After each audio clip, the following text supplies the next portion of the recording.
صباح الفل يا دودو. صباح الخير. قول لي يا دودو بقى، النهارده مصر بتحتفل بايه؟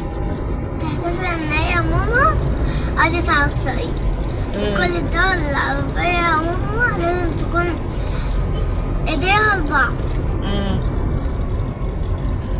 وايه تاني؟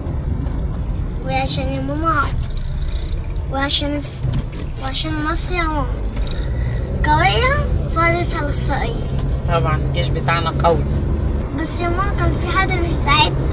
مين؟ صيد. شاطر يا دودو. انت مبسوط يعني النهارده وفرحان؟ ورسمنا العلم بتاع مصر.